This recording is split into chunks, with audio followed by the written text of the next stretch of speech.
దేవుని యొక్క ఘనమైన ఉన్నతమైన నామానికి మహిమ కలుగునుగాక. మన ప్రభువును రక్షకుడైన యేసుక్రీస్తు వారి నామంలో అందరికీ మీకు మీ కుటుంబ సభ్యులందరికీ క్రిస్మస్ శుభాకాంక్షలు తెలియజేయచ్చు ఉన్నాను. ఇమ్మానుయేలైన దేవుడు మీకు తోడుగా ఉండునుగాక.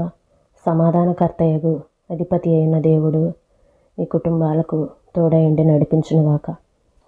ఈరోజు దేవుని వాగ్దానము మత్తయి సువార్త 1వ అధ్యాయము 22-23 వచనాలు. ఆయనకు ఇమ్మానుయేల్ అని పేరు పెట్టుదురు. ఇమ్మానుయేల్ అని పేరు నాకు భాషాంతరమున దేవుడు మనకు తోడని అర్థము.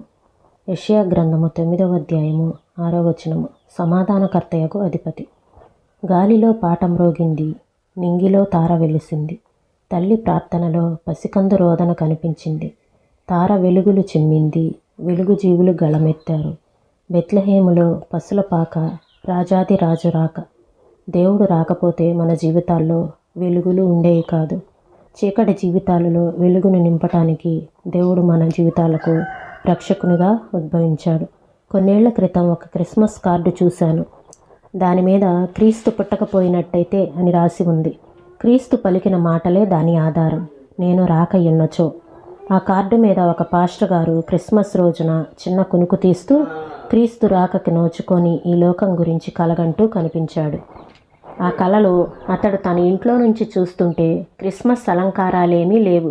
రక్షించటానికి, ఆదరించటానికి, ఓదార్చటానికి క్రీస్తు లేడు. అతడు బయటికి వెళితే వీధిలో తల ఎత్తుకొని నిలబడి ఉన్న చర్చి గోపురం లేదు. అతడు తిరిగి వచ్చి తన గదిలో చూస్తే రక్షకుని గురించిన ప్రతి పుస్తకము మాయమైంది. తలుపు చప్పుడైతే వెళ్ళి తలుపు తీశాడు. ఒక పిల్లవాడు తన తల్లి మరణశయ్య మీద ఉందని వచ్చి చూడమని అన్నాడు. ఏడుస్తున్న ఆ పిల్లవాడితో త్వరగా పాస్టర్ గారు వాళ్ళ ఇంటికి వెళ్ళి కూర్చొని, ఇదిగో నిన్ను ఓదార్చేందుకు గాను కొన్ని మాటలు చెప్తాను అంటూ బైబిల్ తెరిచాడు. వాగ్దానాలు ఏమన్నా ఉన్నాయేమోనని చూస్తే బైబిల్లో మలాకీయే ఆఖరి పుస్తకం. సువార్తలు లేవు, రక్షణ లేదు, నిరీక్షణ లేదు. అతడు కూడా తన తల వంచి ఏడుస్తున్న వాళ్లతో కలిసి ఏడవవలసి వచ్చింది. ఆ తల్లి మరణించాక భూస్థాపన కార్యక్రమం కోసం వెళ్ళాడు పాస్టర్ గారు. ఆదరణ వాక్యమేమీ దొరకలేదు చెప్పటానికి. మహిమలోకి పునరుద్ధానం లేదు, తెరిచి ఉన్న ఆకాశం లేదు. మన్ను మంటిలో, బూడిదలో కలిసిపోవటమే. అదే ఆఖరి చూపు, శాశ్వతమైన ఎడబాటు. క్రీస్తు ఎన్నడూ రాలేదని గ్రహించి ఆ నిద్రలోనే ఏడుస్తూ ఉంటాడు. హఠాత్తుగా అతడికి మెలకువ వస్తుంది. ఒక్కసారి అతడి నోటిలో నుండి స్తుతులు, సంతోష గానాలు వెలువడినాయి. ఎందుకంటే నిద్ర మేల్కొనగానే బయటనున్న చర్చిలో నుండి క్రిస్మస్ పాటలు వినిపించాయి. ఓ సద్భక్తులారా, లోకరక్షకుండు బెత్లెహేమందు నేడు జన్మించెను రాజాతి రాజు ప్రభువైన యేసు, నమస్కరింపరండి, నమస్కరింపరండి అంటూ ఆయన వచ్చాడు. కాబట్టి ఈ రోజున మనమంతా సంతోషంతో గంతులు వేద్దాం. దూత చేసిన ప్రకటన గుర్తు చేసుకుందాం.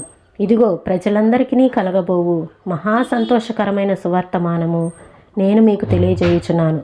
దావీదు పట్టణమందు నేడు రక్షకుడు మీ కొరకు పుట్టి ఉన్నాడు. లూకాసు వార్త 2వ అధ్యాయము 10-11 వచనాలు. అన్ని జనుల వైపుకి మన హృదయాలను మళ్లించుదాము. క్రిస్మస్ రోజు లేని ప్రదేశాలను గుర్తు చేసుకుందాం. పదండి, క్రొవ్విన మాంసము భక్షించుడి, మధురమైన దాని పానము చేయుడి. ఇదివరకు తమ కొరకు ఏమీ సిద్ధము చేసుకొనని వారికి వంతులు పంపించుడి. నెహెమ్యా గ్రంథము 8వ అధ్యాయము 10వ వచనము. ఈ మాటలను ప్రభువు మన వినికిడిలో జీవించునుగాక. ప్రార్థన చేసుకుందామండి.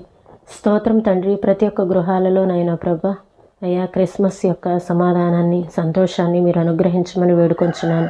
అయ్యా నా తండ్రి, క్రీస్తు లేని రోజును అయినా ప్రభా మేము ఊహించుకోలేము నాయన తండ్రి. నేడు రక్షకుడు మీ కొరకు పుట్టి ఉన్నాడని నా తండ్రి నాయనా ప్రభా, మీరు మా కోసం వచ్చారు, మమ్మల్ని రక్షించడానికి వచ్చారు ప్రభా. స్తోత్రాలు చెల్లిస్తున్నాం. రక్షణ లేని ఎన్నో కుటుంబాలను, అలానే ఎంతోమంది వ్యక్తులను మీరు జ్ఞాపకం చేసుకోనండి. ఎటువారికి ఇటు రక్షణ భాగ్యం దయచేయమని, అయ్యా ప్రతి ఒక్క గృహాలలో నెమ్మదిని, సమాధానం అనుగ్రహించమని, మీ కృపచేత నింపమని, మీ నామానికే మహిమా, ఘనత, స్తుతులు, ప్రభావాలు పొందుకోమని యేసయ్య పరిశుద్ధమైన నామంలో అడిగి వేడుకొంచున్నాను తండ్రి. మరొకసారి అందరికీ క్రిస్మస్ శుభాకాంక్షలు తెలియజేయుచున్నాను. ఆమేన్.